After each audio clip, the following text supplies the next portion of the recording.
Hello, I'm Jo Fay, and this is a Swissinfo podcast. Swissinfo is the multilingual and international public media company of Switzerland.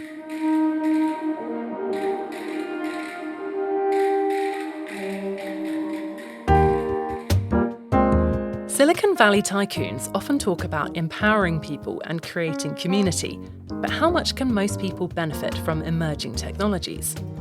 In the last episode of our Silicon Valley season, we're talking to an artist and researcher who experienced firsthand how hard it can be to live in a society where money speaks and the welfare state is weak.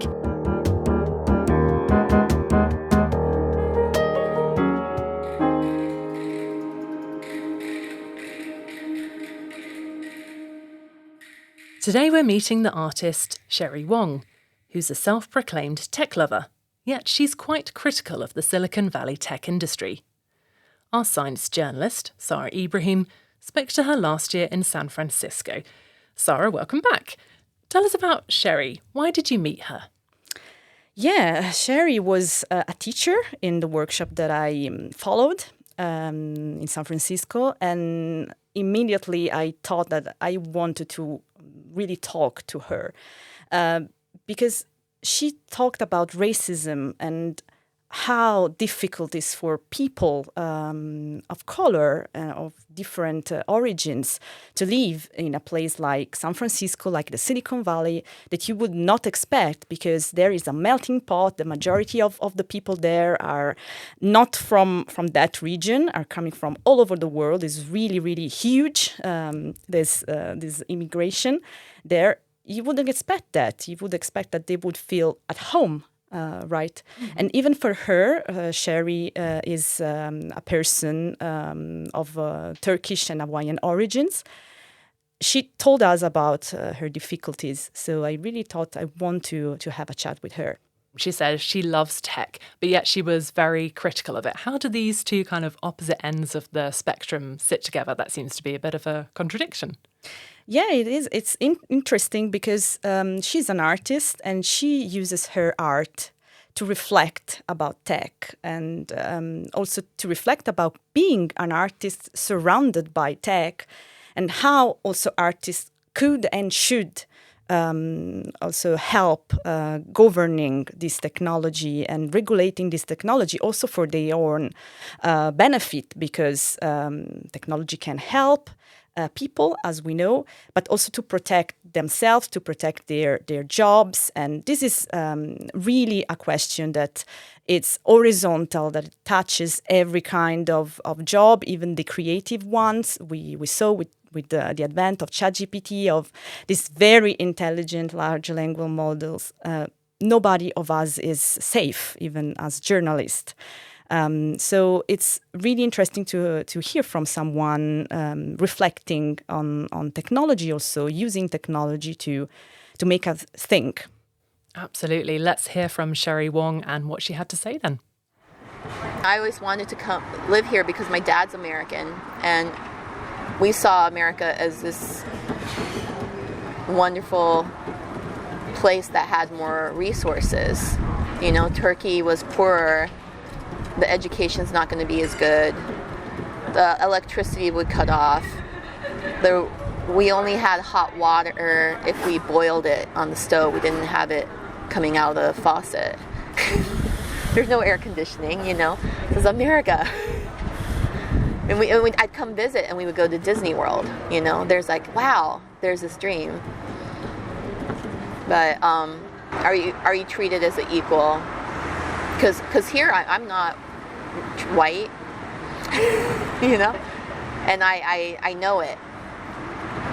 But I also know it, I don't think it's an American exceptional thing. I know it very well when I go to Europe, too.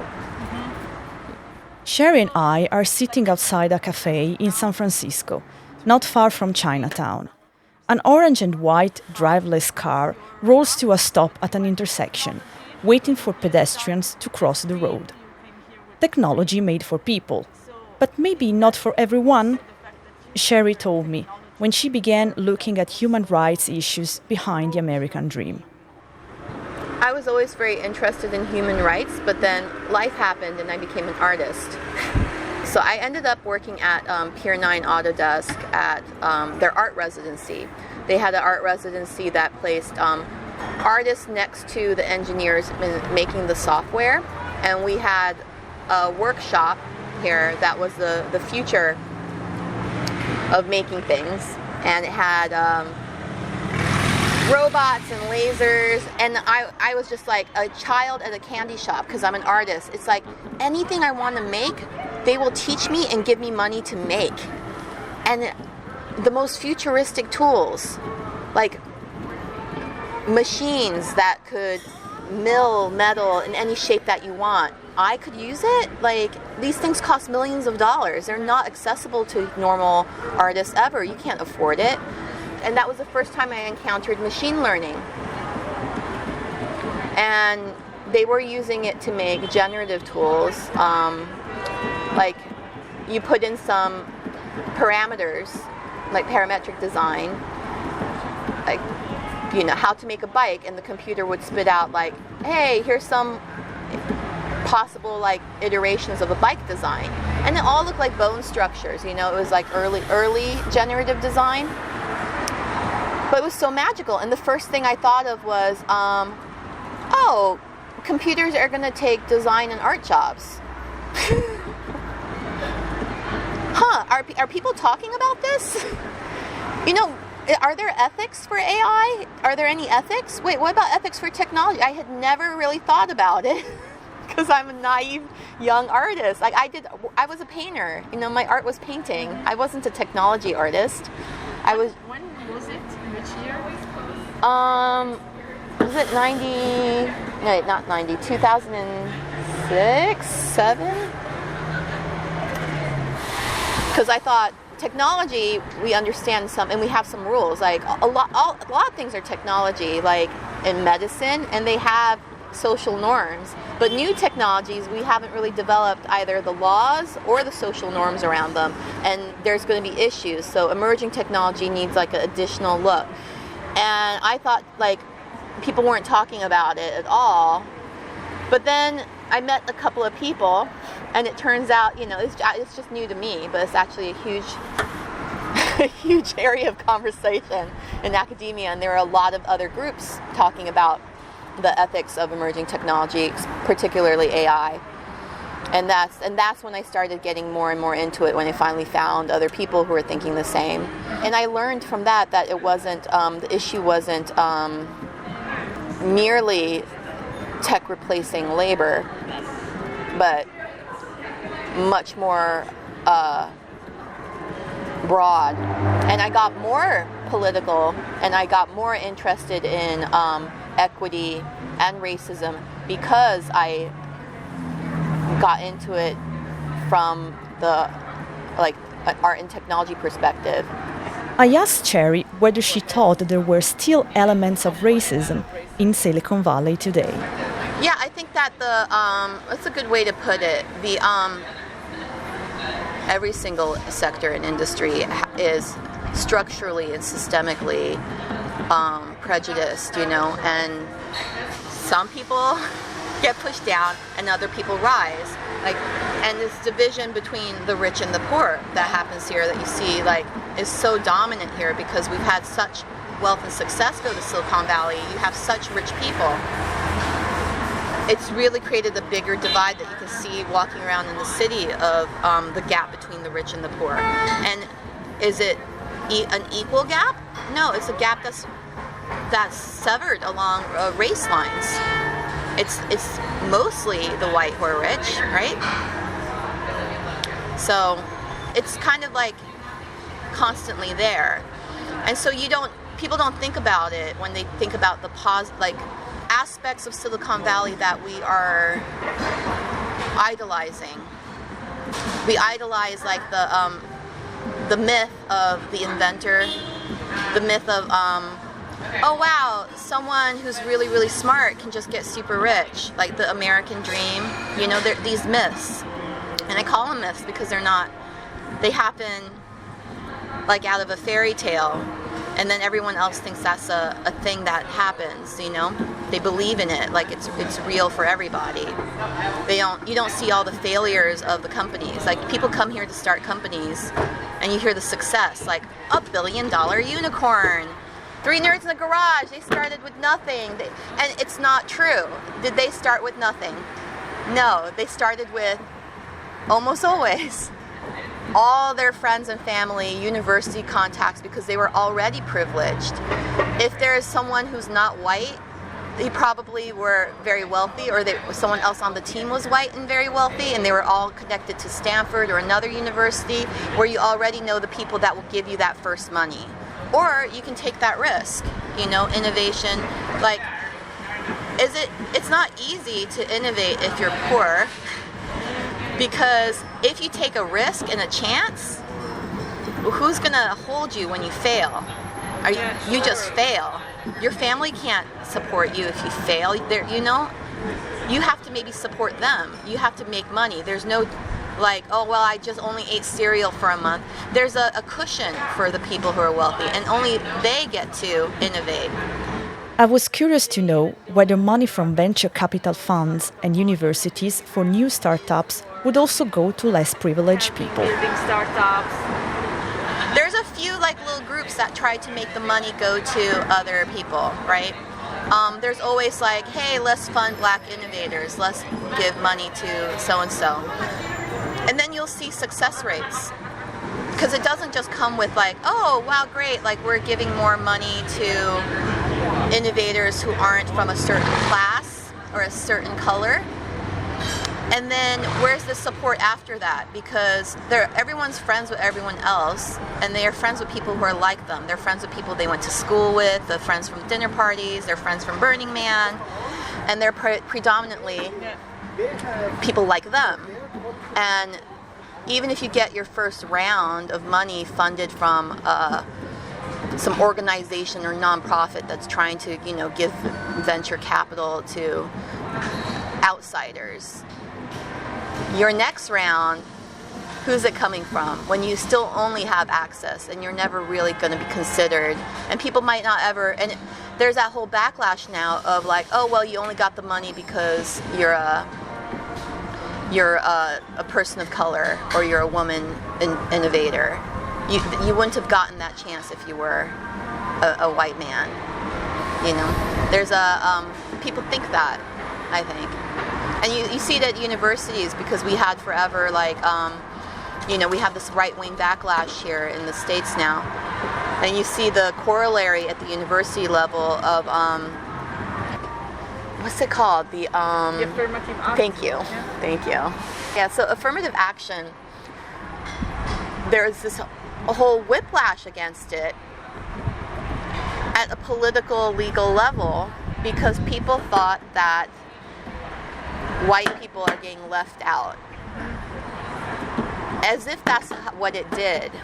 It was never white people who are, who don't get in because they give their place up to someone who's less worthy. That's the thinking.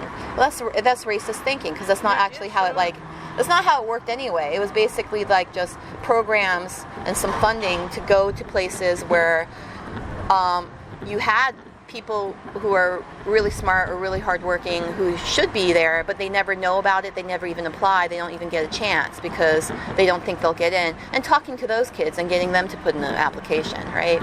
Sherry thinks that only innovations aligned with existing culture in Silicon Valley have a chance to attract investments. You don't get to talk about your innovation and get money if it's only going to make a small change. Everyone's looking for the unicorn. It has to be disruptive. What does that do? It prioritizes and raises and elevates certain types of technologies, the ones that are going to be more life-changing, more upsetting than the ones that are going to break things and change society. So people want to give money to that because you can collect, that's going to be a big deal. And you can cash out. If everyone thinks it's going to be a big deal, you can cash out. You can just sell it off to someone else who believes the story. Look at crypto. But is it real? Or is it just what people believe? Is it just the story of Silicon Valley and we all believe in it, and so it becomes true? And people who believe it want to come here. And they do, But they don't come here along in the fair terms. They come here and it's still sort of like a little bit racist. If you're a very talented programmer, you'll certainly rise up, you know. But it is harder. If you look at how many Asian people are working in Silicon Valley, it's very high. And how many are programmers, and how many even Asian women, very high. But how many are in positions of leadership? How high up do they go? It drops off. And Asian women were like the smallest group of in leadership positions, percentage-wise, than any other like demographic. And you're like, oh, okay, so what's going on there? Silicon Valley is a magic trick. The wonder and wow, it's been planned, it's constructed. The crowd at the theater is watching the show, and we bought tickets, you know? And we keep buying more tickets because we're like, wow, magic. But if you show people that it's a trick, if you show like behind the curtain, actually not that magical, this is how it was made, this is what's going on, people aren't so impressed by the magic then. And we can increase that number of people who are interested in knowing what's behind the curtain. And we can show that it's unfair. And I think you can do that at a societal level. Silicon Valley is not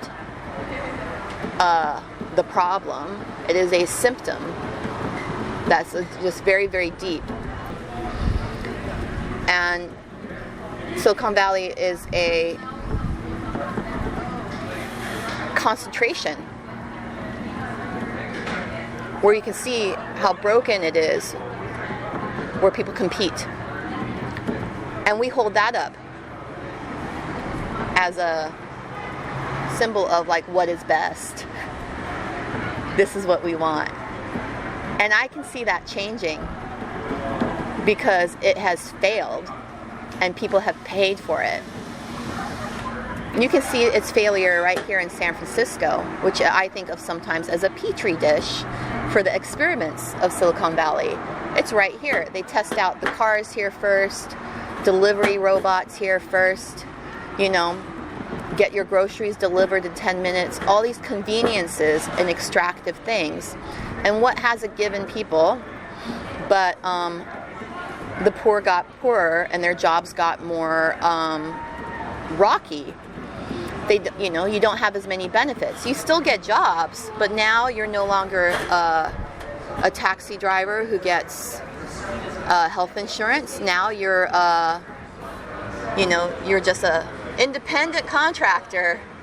You don't get health insurance. You are looking on your phone all the time. The algorithm is deciding when you make money, and they can keep lowering how much they pay you, and you'll take it because you don't have any other job. Despite all of these, though, Sherry still says she loves tech. I'm not anti-technology. I love technology. Exactly that. I love technology so much. I care very much about technology. It's great, you know. But it serves a function, and it's very, very complicated. And it's really connected and into what structures breathe life into it and make it spread it. I kind of see this myth of the individual inventor or CEO that we all are supposed to be like, and they're so famous, the CEOs. They're as famous as any Hollywood celebrity, right? Like the Elon Musk is just as famous as, Brad Pitt, right? People all know him. But it's not true. All that work is made by thousands of people based upon like people who mine the minerals to make computers. Like it goes back. All this labor, it's millions of people really, their labor goes into the success of one person and one dream. Thank you, Sarah. And while we were listening to that interview, I noticed that you're wearing a super interesting T-shirt. It says San Francisco, the Center of Western Civilization. What's that about? Can you tell us about that?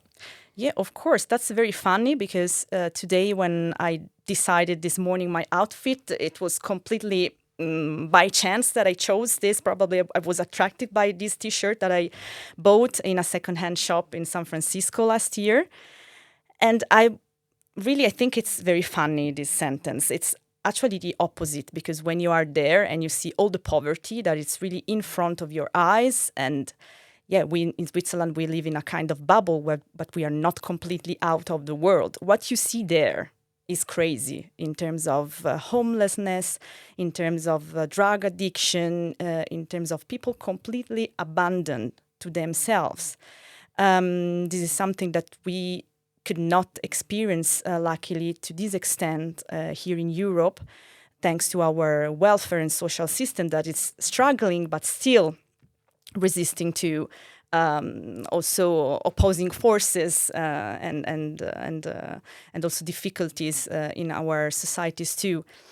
But I thought it's funny, if San Francisco is really the center of civilization, then we should rethink our own concept of civilization and what is this, what it means, and do we really want to pursue that model? And this is also what I reflect about with the people I interviewed in my article on Silicon Valley and San Francisco, and on the dream of technology growing there and shaping the world there, but also with the great inequalities.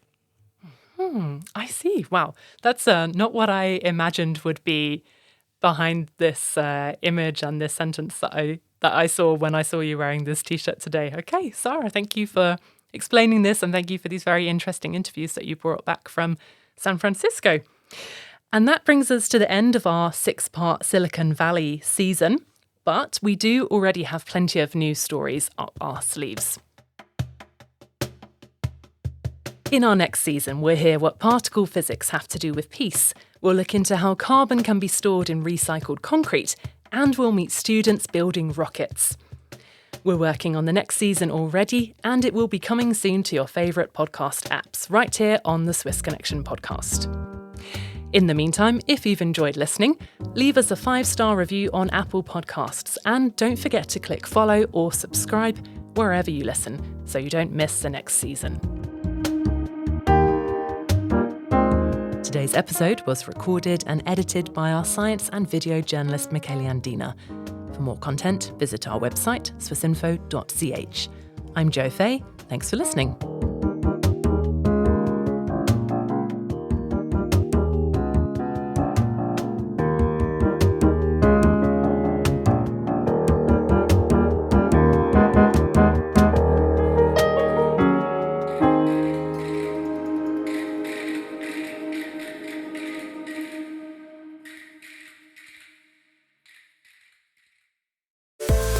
Get ready to explore the crossroads of innovation and entrepreneurship. Listen to our latest series of the Swiss Connection podcast, where we dive into the fascinating parallels between Switzerland and Silicon Valley.